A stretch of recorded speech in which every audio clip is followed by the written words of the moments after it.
Enough. Second time you get all of your relax. You put those cuffs on, it's going to be $1 million lawsuit. Please listen. Get your hands off him.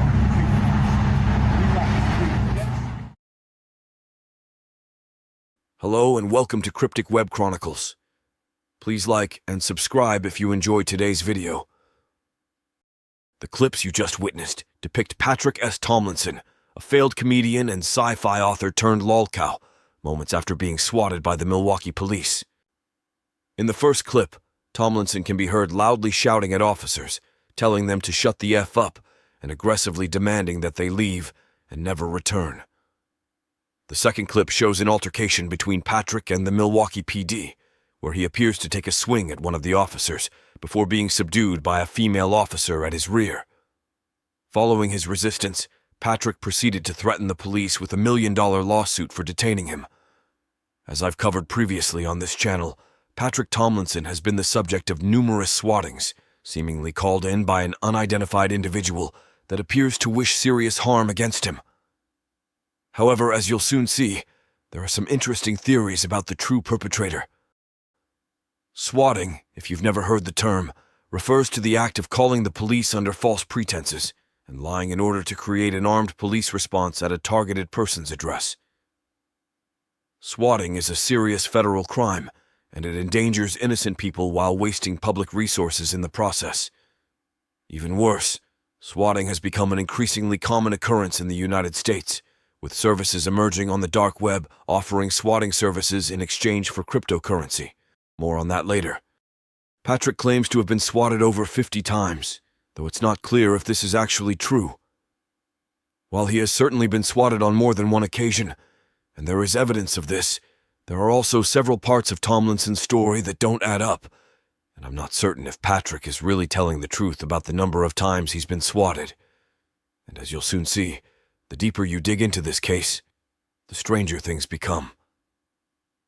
As I've gone over previously on this channel, Patrick Tomlinson is a lolcow that has been the target of internet trolling for several years, mainly due to his hostile and peculiar behavior online. Like most lolcows, Patrick regularly feeds his trolls and continues to engage with them long past the point of reason. Patrick is known to tweet prison threats at his trolls hundreds of times a day, obsessing over responding to every single troll. It all really began in 2017, when Patrick gained a decent-sized Twitter following after writing a semi-viral tweet about abortions. Since then, Tomlinson has grown increasingly aggressive towards people who disagree with his extreme political views, having grown highly egotistical thanks to his medium-sized Twitter following of around 50,000 people. During his time on Twitter, Patrick has threatened and endorsed violence countless times and calls himself a, quote, actual tough guy while brandishing his cheap-looking guns and talking tough online. In the past, Patrick has even invited people to come confront him in Milwaukee, presumably so he could beat them up. Though Patrick behaves like this on a daily basis, he simultaneously claims to be a victim of stalking and harassment and says he lives in terror due to the supposed death threats and doxing he has experienced. He's claimed to have been the victim of all of this and swatting threats since as early as 2017, long before he gained lolcow status.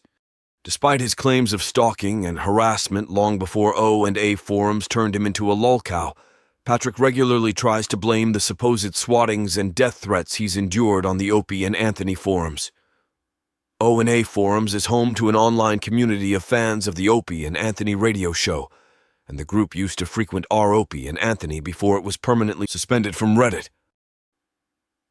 Since 2018, before the group was even booted from Reddit, Patrick had latched onto O&A and dedicated his entire life to feuding with them online, often being trolled and regularly falling for bait laid by O&A members who tweet and text him humorous things on a regular basis.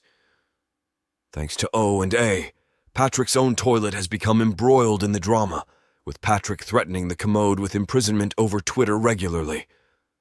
Patrick has blamed the O&A forums for countless other incidents, like the swattings, without providing a shred of proof, insisting O&A's publicly stated goal is to drive him to suicide. Despite these accusations, the forum won a lawsuit against Patrick in 2021, and as a result, Patrick ultimately owed over $70,000 to the site's admin, Quasi101. No O&A forums member has ever been arrested or connected to the swatting incidents, nor has anyone on the forums taken credit for them. Furthermore, forum members also claim that Patrick's assertion that he's been swatted over 50 times is a flagrant exaggeration. O&A members have researched Patrick's swatting claims extensively and say many of the times he's alleged to have been swatted, the 911 dispatch records in Milwaukee showed no calls at his address.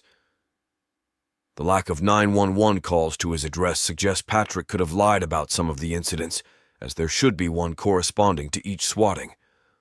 On other occasions, forum members found where the dispatch record showed ambulance or gas leak calls to Patrick's address on dates he'd claimed he was swatted, suggesting not all of the calls were actually swattings or involved a police response at all. Additionally, Patrick himself has admitted the police have resorted to calling him instead of showing up whenever he is swatted, and it seems that he counts these phone calls in order to inflate the number as well. Furthermore, one of Patrick's claims about bomb threats was later proven false, after an investigative journalist called the hotel involved to ask about the incident. Good afternoon. Thank you for calling Western Southfield. How might I direct your call? I had some questions about an event that was hosted there last month. I was hoping I could talk to somebody there. Okay. What did you want to know about the event that happened last month? This was called Penguicon. It happened April 22nd through the 24th.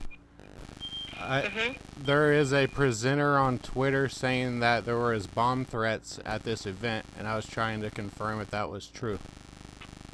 There was who on what was what now? Okay, so they had presenters at this event, right? And one of the presenters is named Patrick Tomlinson. He is on Twitter saying that there were bomb threats at your hotel, and I was trying to confirm if this was true or not. No, we didn't get no bomb threat. And you're sure about this? I believe I wouldn't be here. I'm positive. Okay. Wow. I really appreciate you taking the time. I can give you this person's Twitter handle if you'd like to look into it yourself. Yeah, I do. Yes, I do, because that's a lie. Okay, his name What's the first? is Patrick Tomlinson, and his Twitter is at Stealthy Geek. He also Delta Geek? Stealthy STEALTHY Geek. And he has a website also that you can contact him at. Now, what was the last name again? Because we went right into the Twitter name. What was the last name again? That is Tomlinson. TOM. Oh, Thomas. Yes. You have that? Okay. Okay. We're going to look this up. If we have to, we'll call the police, because that was a lie. I appreciate you taking the time to talk to me, ma'am. Thank you so much. Have a good day. Thank you. Bye. As you can see, it definitely seems Patrick has not been completely honest about the things he's supposedly been experiencing, and he appears to exaggerate the situation at every opportunity, even when his claims can easily be disproven. Additionally, in March of 2024, O&A forums users would discover Patrick had been renting out half of his house on Airbnb for the last couple of years, and has over 100 reviews from guests. Oddly, none of the reviews I found mention anything about the swattings or any police visits. This discovery begs the question, how is Patrick able to safely run an Airbnb from his home when he's supposedly being harassed and swatted on a regular basis? And how is it possible there isn't a single mention of the swattings in any of his Airbnb reviews? In my opinion, this discovery really calls his swatting claims into question. You'd think if Patrick was so concerned for his safety, he would realize renting part of his house out to uninformed guests is highly irresponsible. Additionally, with how many people appear to have stayed there, how is it possible not a single guest mentioned the swattings that supposedly happen regularly at Patrick's house? This is a really weird discovery, and I'm still not sure what to make of it. Despite all of this, it should go without saying that even if he is lying about what's going on, Patrick doesn't deserve to be swatted. And I know for a fact that he was really swatted at least a handful of times. Swatting is a highly dangerous and reprehensible action, and I hope those responsible are brought to justice. However, I don't believe Patrick's claims that O and A forums is behind the swattings. Swatting people just isn't something the O and A community has ever shown an interest in. I honestly think O and A is a convenient scapegoat to pin these incidents on, and that Patrick only blames O and A forums because he wants the site shut down and all of his critics and trolls silenced. That was the exact purpose of his 2021 lawsuit against the forums, and after it failed, Patrick started pushing his swatting narrative to try and cope with the fact he lost his lawsuit and owed the O&A admin $70,000. Additionally, it's very easy to recognize how Patrick is willfully ignorant about O&A's connection to the swattings. Patrick goes as far as accusing every troll in his Twitter replies of being responsible for the swattings, which is just a stupid and dishonest thing to do. From Patrick's delusional perspective, everyone that calls him fat on Twitter is a criminal cyber terrorist that belongs in prison. Patrick even seems to hate the First Amendment because of how it protects the speech of those who dare mock and ridicule him. I would like to note that Patrick is deeply obsessed with threatening people with imprisonment, and recently he even threatened his Twitter trolls over 300 times in a single day. I don't think I need to explain why this is completely unhinged behavior. Patrick claims he's being harassed by a group of gang stalkers, but takes the time to painstakingly respond to every troll that tweets and texts him, and acts like an antagonistic, attention-seeking asshole the entire time, even towards innocent spectators. As a result, Patrick has become a lolcow and an internet spectacle, and many people enjoy watching as his life progressively crumbles into ruin. As I covered in a previous video, Patrick even argued and grew antagonistic towards a judge at one point during a hearing for a restraining order Tomlinson had filed against one of his trolls. It was ultimately denied as Patrick had clearly provoked the troll with threatening responses. But the reason that I'm not going to grant this is because I have to look at the actions of the petitioner as well. And basically, again, while all of this confounds me, I think what we basically have here is someone contacting someone they don't like on the internet and saying, I don't like you, I think you're bad. And the person who he contacted basically said, okay, if you want to fight, let's fight, and I'm going to beat the crap out of you. That is not what occurred. That's sir. what I interpret that text to mean. No, sir, that is not what occurred. Sir, that's what I interpret the text to mean. I think basically there was, again, well, I don't understand why you reach out and do this. This makes no sense. This is one of the, I'll be quite blunt, this is one of the dumber things I've heard in this courtroom. To some extent, what we really have here is a very limited contact. I don't like you. Do you want to fight? I'll kick your ass. You accept the invitation. Sir, I did not. And for some mind-numbing reason, he comes here for the fight, which thank God doesn't happen. Sir, I did not invite him to come here. I did not invite to fight him. That did not occur. Sir, what you said was, I won't need 911. I think That is after he had already threatened me. I understand that. That is after he had already said he was going to come and confront me. I did not say I wanted to fight him. I think basically what happened is someone offered to fight, someone accepted the fight, and God, it didn't happen. No, that is not what But occurred. on that limited basis, I'm not going to grant harassment injunction. Based on what we have, I'm not going to grant this. Case is dismissed for that reason. As I covered previously, sometime during Patrick's swatting saga, a shady character would become entangled for seemingly unknown reasons. Jackie Singh, a disgraced White House cybersecurity intern, had gained notoriety previously after being fired from her Biden administration cybersecurity internship due to her past connections to a now-defunct trolling group known as the Gay Nigger Association of America. As a GNAA member, Jackie pretended to be a hacker while hanging out on IRC chat rooms and wrote a variety of racist, anti-Semitic, and hateful messages under the username Jax. Later on, convinced her past activities couldn't be tied back to her, Jackie began posing as a leftist, anti-fascist hacker and activist on Twitter, where she eventually crossed paths with Patrick Tomlinson. For some strange reason, the two seemingly formed a secret alliance against the O&A trolls. Patrick, a hardcore leftist and outspoken anti-racist himself, was obviously ignorant Jackie had a history of being racist online and was previously a member of GNAA.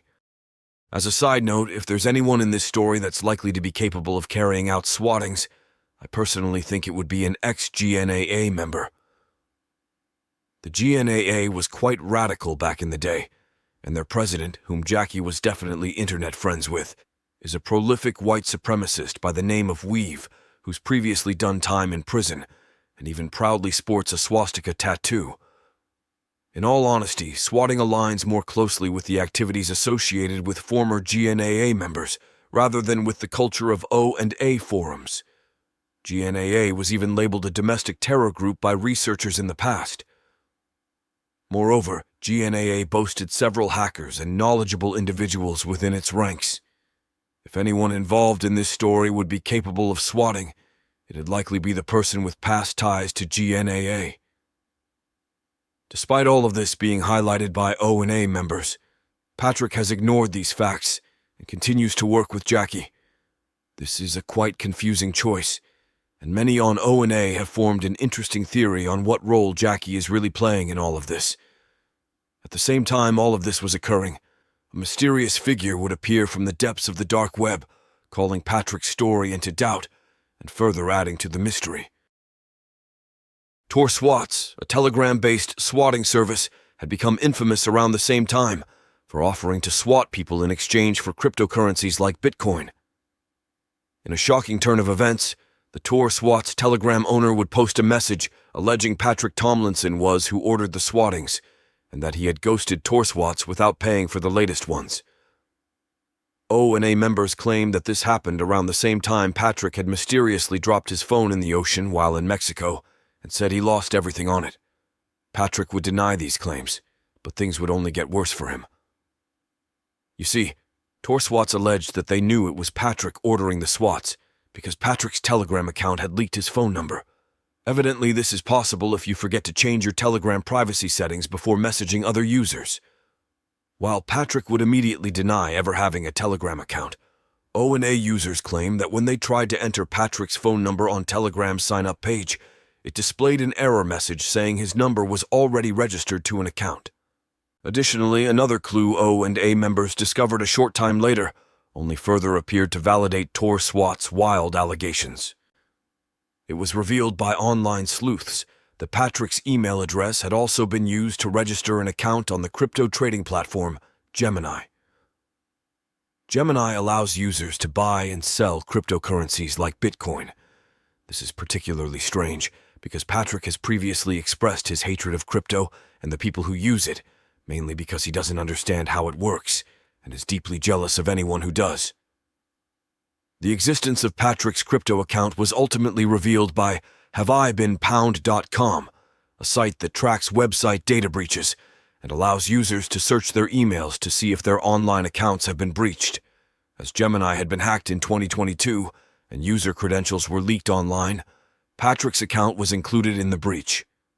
O&A users discovered this when searching Patrick's email on haveibeenpound and say it is further proof Patrick was the person behind the swattings. Patrick has denied these allegations but provided no explanation for why his email was linked to a Gemini account. He also denies ever signing up for Telegram, though O&A members say his phone number was indeed registered to a Telegram account at one point in the past. O&A Forums claims the Gemini and Telegram discoveries both add up to suggest Tor Swats wasn't lying, and that Patrick has in fact been swatting himself the entire time. Personally, I remain skeptical of this Tor Swats character, who popped up in the story a short time after Jackie Singh did. I'm not sure how the two are connected, but the amount of dishonesty and subterfuge we've seen surrounding this saga so far has trained me to hold a healthy amount of doubt about every accusation that's made. Once the Gemini and Telegram claims emerged, though, the self-swatting theory gained a lot of traction among those following Tomlinson's case. Many researchers asked, though, what would Patrick stand to gain from such a risky maneuver? Self-swatting not only puts himself in physical danger, but if he were caught ordering the swattings, he could be sentenced to prison. When considering all of the elements, you can't deny that O and A forum members paint a compelling picture of the alleged events. They say Patrick was swatting himself with the help of Tor swats in order to frame the O and A forums for the swattings. Not only would this bring him a bit of publicity and attention, but it would also give him an opportunity to file a new lawsuit, this time against the Milwaukee police. As mentioned earlier, Patrick was determined to avoid paying the admin of O and A forums after losing his lawsuit, to the point he was almost jailed for contempt of court. Many members of the O and A forum speculate that Patrick was so desperate to evade the debt that he devised a plan to order the swattings on himself and falsely implicate the O and A forums. The notion that he was orchestrating swattings on himself to create grounds for suing the Milwaukee Police Department appeared to be another bit of far-fetched speculation from O and A. That was until Patrick filed a new lawsuit in March of 2024, this time against the city of Milwaukee and a lone police officer that was present at some of the swattings. O and A users claim this lawsuit was Patrick's ultimate goal and is a way to recoup his losses against O and A's admin, while simultaneously gaining more publicity as a supposed victim. Let's take a closer look at this insane new lawsuit filed by Patrick and his wife Nikki against the city of Milwaukee and Police Sergeant Lyndon Evans.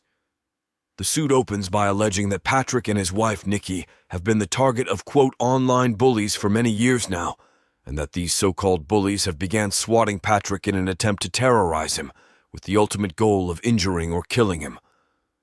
The suit goes on to claim Patrick has been swatted over 40 times, a number that is contradictory to some of Patrick's previous claims. The suit goes on to argue the Milwaukee police are not responding to the calls in good faith, that they should know by now that the calls are false, and that they should not be taken seriously. I find this aspect of Patrick's narrative intriguing. Legally, the police cannot disregard 911 calls to Patrick's house due to the swatting incidents. Patrick has even expressed concern about this, suggesting during an interview that the swatting calls might be a tactic by stalkers to desensitize the authorities, potentially leading to a violent home invasion. It's unclear what Patrick wants the police to do in response to these calls. While his lawsuit claims they are taking them too seriously, the previously mentioned interview clip seems to show him arguing the opposite stance. They've threatened to rape her, kill me, kill my mother-in-law. And so there's that part of us in the back of our heads too that's like, the police are finally getting it through their heads that these calls aren't real, and so they're not coming out, or they're just giving us a call, or they're leaving a card in the mailbox. But there's that part of that little voice in the back of your head. It's like, well, what if our stalkers are just trying to Chicken Little us to the point that they know the cops aren't going to come when we need them? Yeah. And so, are they setting us up for a home invasion? We don't know. We don't know how far they'll go. I mean, as we said, they've already vandalized our property multiple times. They've already trespassed on our property multiple times. They've made it known that our home isn't safe. Patrick's lawsuit goes on to claim that, quote, time and time again, the Milwaukee police have ignored reality, resulting in multiple illegal searches of Nikki and Patrick's home and illegal seizures of their persons. This is likely referring to incidents like the time Patrick was handcuffed on his front porch for a very brief period after one of the swattings. O&A members have pointed out that Patrick appears naked in the video footage of this incident, and many on O&A have highlighted and made remarks about Patrick's small, faucet-shaped penis. Patrick would deny his penis was visible in the video, and repeatedly told trolls he was not naked during the incident. Despite this, Patrick's lawsuit claims that during the aforementioned swatting incident, he was indeed handcuffed while naked, and was forced to stand outside in the nude while the police searched his house to ensure the scene was safe. Patrick would also claim on Twitter that the police failed to subdue him during a different swatting incident. However, video of the incident clearly shows Patrick being held back and cuffed by a female officer after he apparently tried to swing at one of the other officers at the scene. Interestingly, Patrick's lawsuit would also name a specific police officer for some strange reason, claiming he was the, quote, worst offender. The suit claims that Sergeant Lyndon Evans of the Milwaukee PD told Patrick and Nikki that he was well aware of the swatting incidents the couple were supposedly experiencing. Despite this, the suit says Sergeant Evans demanded they allow him to search their home and that he threatened to kick their door in if they didn't comply. While this sounds extreme, and I wouldn't be happy if I was in Patrick's position, I also understand that Sergeant Evans may have been forced to do this because of the Milwaukee Police Department's policies. If they received a call that an armed and dangerous person was in Patrick's house, they are obligated to respond. The lawsuit claims Patrick tried speaking to the Milwaukee police about the quote online bullies who were stalking him and his wife, and even goes on further to claim Patrick's wife Nikki called the FBI about them, but that their words quote fell on deaf ears. I find it very hard to believe the FBI isn't investigating this case, or isn't at the very least interested in what's going on. What's more likely is that for whatever reason, they aren't willing to divulge any information to Patrick or Nikki. Despite claiming there have been over 40 swattings, Patrick's lawsuit ultimately only cites 7 incidents, listing them as 7 different counts of illegal search and seizure. It seems to me like these 7 swattings, spanning from July of 2022 to April of 2023, are the only ones out of the whole bunch where the police actually responded, and that's why they are included in the lawsuit. In my opinion, that means these are likely the only real swattings, and if Patrick had more, they would have been included. This really suggests his 50 swattings number is a bullshit claim, and to me further proves Patrick has been lying about what's going on. 50 swattings my ass. Guy was running an Airbnb out of his house the entire time. I think it's fair to say Patrick has been swatted 7 times, and that is a terrible thing to have to endure. However, instead of focusing on stopping the swattings, Patrick instead seems to view this as an opportunity to clout chase and grab more attention online, while tweeting prison threats at random unrelated trolls on a daily basis. And even after teaming up with Jackie, a supposed cybersecurity and hacking professional, he hasn't made any progress towards stopping the forums or identifying his swatter. I also find it highly suspicious that Patrick has somehow been running an Airbnb out of his house this entire time. Patrick must know he is putting his guests in extreme danger by hosting them in a house targeted by swattings. Perhaps it's possible that the swattings aren't as frequent or severe as Patrick claims. There are many theories about who is behind the swattings. Patrick, of course, claims it is O and A forums, though he doesn't present any clear evidence other than the fact he doesn't like them. O and A forums, on the other hand, claims Patrick is swatting himself, possibly with the help of disgraced GNAA troll Jackie Singh.